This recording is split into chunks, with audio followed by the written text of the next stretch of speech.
Political party I belong to. Right now, I don't. Oh my God, do I belong to any political party? I don't know.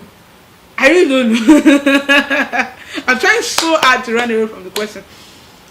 Okay. Do I belong to any political party right now? I'm a member of the Young Progressives Party.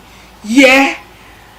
But because I'm an advocate of politics with value, as much as possible, I do not align myself. I do not like the boundaries that political membership or partisanship gives one. So I'd rather say that even though I'm a member of the Young Progressives Party, I am an advocate of politics with value. So my political affiliation is more with capacity. So if you're an individual, I am making a lot of sense. Whether you're in APC, PDP, YPP, SDP, or whatever, I'm going to work with you. I'm going to support you if I believe in you.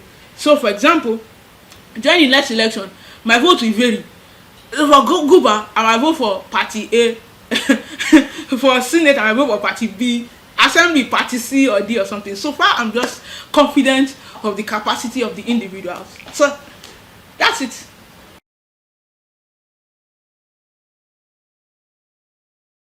I am being pinned to a corner, to an intellectual corner. Okay. Which of these candidates? I wrote an article. If I'm going to vote, I'm going to vote for Sowore because Sowore's ideology is crystal to everyone. Sowore has been in advocacy for years, and we all can tell that this is Sowore's personality. Now, of all the candidates, of all the major candidates, it's for all of them, they've been cross-carpeting from one political party to another. And in Nigeria today, all right, what are the ideologies of this political party? Now, Tinubu came and says he's going to do the same thing. If you go through the manifesto of most of these guys, they are all the same thing, just like writing A to Z with green color biro, yellow color biro, and red color biro. But there's a young man saying, you know what, apologies, I want to say something. All of them are crazy. This is how we're going to go about it. And it's been consistent with that. So if I'm actually, as a young person, I really admire Sowore's courage. I admire the fact that for so long he has continued to, be the voice of young people. Now, we may not like the style he's going, the way he goes about it. We may not like that revolution, that's the way he's going about it. But for consistency, I like him so much. Another candidate I like, honestly, is Bola Ahmed Tinubu. I like him because of his antecedents. I mean, if he was a 50-year-old man, I would support him if he was a 50-year-old man. I like Tinubu because Tinubu is a builder. For me, there are two aspects, two things that, for me, I used to judge good governance: capital development and human development. Now, we've seen the whole, with regards to the capital development, we've seen the blueprint, in Lagos. It's not perfect, but it's the most developed in the whole of Nigeria. And with regards to human development, is it Professor Osinbajo we want to talk about, or is it Babatunde Raji Fashola? Or, the list is endless. For a leader that is able to not just, be interested in his own tenure, but think about the afterwards. Because a wise man once said that a leader, you can't judge your leadership by virtue of when you were sitting there, but when you leave. And so it is on this basis that I'm going to say, oh yeah, Tinubu, if you were younger, I'm going to give you my vote. But APC already fucked Nigeria, so apologies for that word. And so I do not want to, think about how, we have more poor people, how bloodshed is no longer a big deal in Nigeria. So it's quite complex. So I would say that I wish to have a presidential candidate with the ideologies of Sowore and the experience of Bola Tinubu and the love like Peter Obi. I wish to have a combo of all that three. That's it for me. Yeah.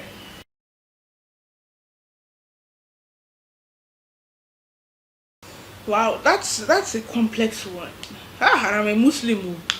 I don't want them to cut my hair. Yeah, I think The first thing is, even if we want to dwell into Islam, my favorite hadith is that of the Holy Prophet where he said, "Awal ummu ila madrasa." The first school of a child is the mother. I mean, if the Holy Prophet ever could say that, yeah, the first place you can learn any sensible thing is the mother. That is to tell you the importance of a woman.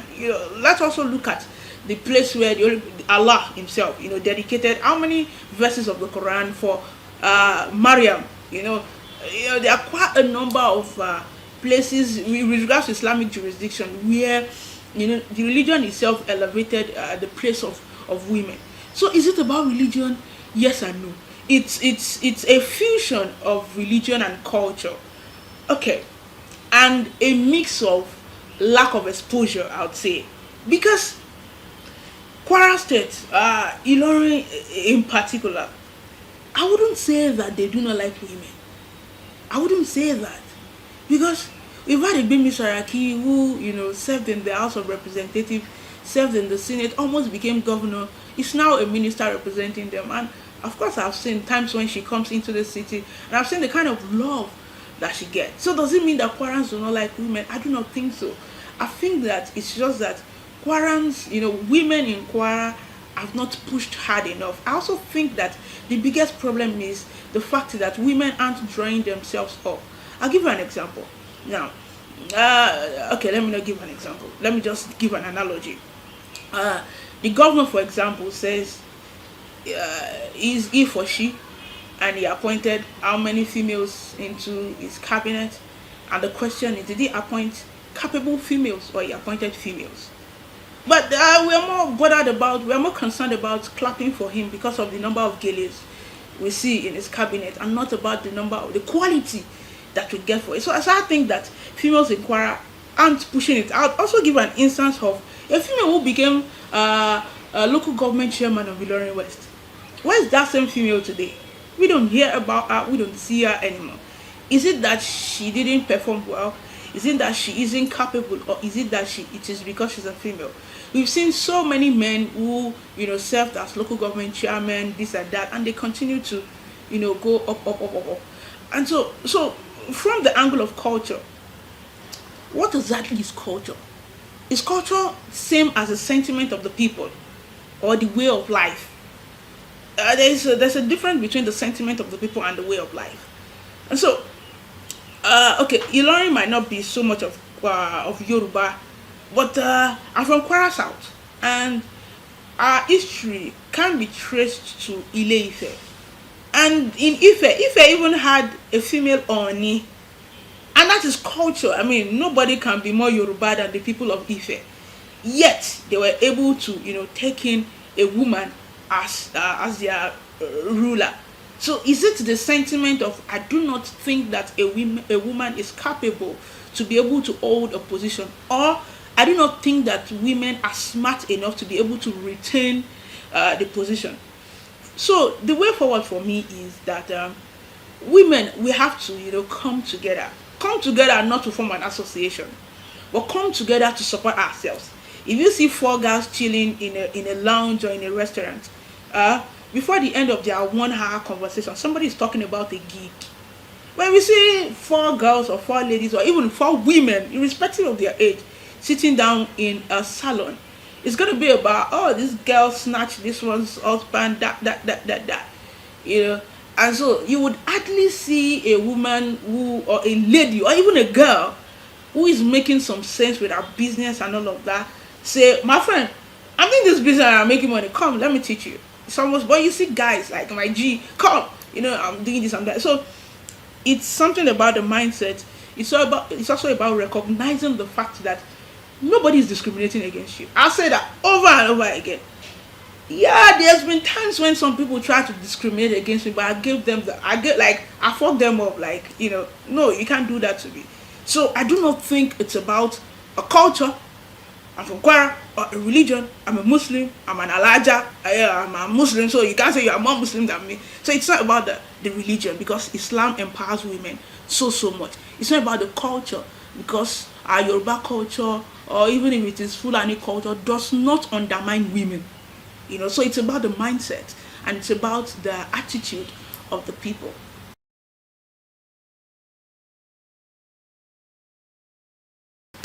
Am I going to get cold water? My assessment. Okay. Kabla Barbara Zak. I like him. I like the way he tacitly dislodged the existing order. I mean, nobody saw it coming. I'm not gonna lie about it. Every time I see it, man, even before the election, I mean, the government doesn't talk, man. Man just chills and just watches you guys with his pen and his jotter. Oh God, I really underestimated him. The way he dislodged the existing order, I drove my half and like, man, they bado. Governance. Oh, no, I don't rate him. I don't rate him because I've been outside Kwara. I've been outside the country. I've been to third world countries, yeah, and I know what governance should be. I mean, I know what decent government should be like. Osogbo is just, I mean, it's just here. You know, Osogbo is not, it's just here. If you go to Osogbo, if you come to Kwara, you see the difference. It's crystal clear. I come here almost all the time. In a year at least 3 times, 4 times. So, with regards to 3 years of Ramani in government, infrastructure, no. Education, no. Healthcare, no. No, not red card. No, not like F. No, like D, C. Because you see, the most difficult part. Yeah, I could be more of a talker, but I think I'm a doer too. So I'm not saying these things because I just want to be caustic. But I know as a fact that the simplest way you can capture the hearts of people, especially with regards to governance, is if your predecessor was on a low. So you know the areas where your predecessor has failed. So you're coming in, it's just like copying in exam hall. You've seen the parts where the person got it right. So you're supposed to come in and just, try to get it right, yeah? I also know that it's not an easy task. And that is where the place of a government comes in. So it's not just about the governor. That is why the constitution allows the governor to not just have an executive council, but to be able to appoint people. Different committees. The law does not even, if you have 100 committees, the law does not bar you from doing that. However, we could sit here right now and just pick up our phone and discover that the governor has done cabinet reshuffling. And so the woman who just yesterday was on the news saying women for Ramani has been probably moved to water resources, SSC, or a woman who studied Greek in school is probably moved to Ministry of Health or some, that is where we now ask the question of, is Ramani a manager or a leader? He's not a manager if you ask me. Is he a leader? I do not think he is. Because the polity is hot. The last time Kwara was this heated up, not even joining Otoge, was in 2011. Baba Saraki, ACPN, Belgore, that's the last time Kwara got this heated up. Because when you have a governor who seems to thrive on division, you have a problem. Now, we are clapping for him for appointing young people. Now the question is, what can these young people do? Kausa Adeyi, brilliant girl. What is her kilowatt per kilo? What's her achievement? Trade fair. Ibadan is just here, or your state is just here. Can we compare? We can't. So it's not a question of just appointing people and erecting billboards everywhere. It's about managing the people. Not just the people, not just your cabinet, managing your political home. At this time, look at the number of people who shouted Otoge in 2019. Where are they today? They're in YPP, they're in SDP, they're in NNPP, they're in Accord. Oh man, just why? Does it mean that Ramani is a bad person? I don't know. Does it mean he's a good person? I do not know. So, we cannot separate politics from governance. Now, the other angle where I will rate him, really, I'm not saying he's a bad guy, really, but I'm just not impressed, yeah? The other part where I'm going to rate him is in the angle of human development. Every time I come to Kwara, I literally just shake my head. During Fatai's time, we used to, one of the biggest advocacy we're pushing against back then, one of the things we were working on or talking about is we do not like the fact that our young people have been, you know, our young people have been brought so low. The bar for our young people have been so low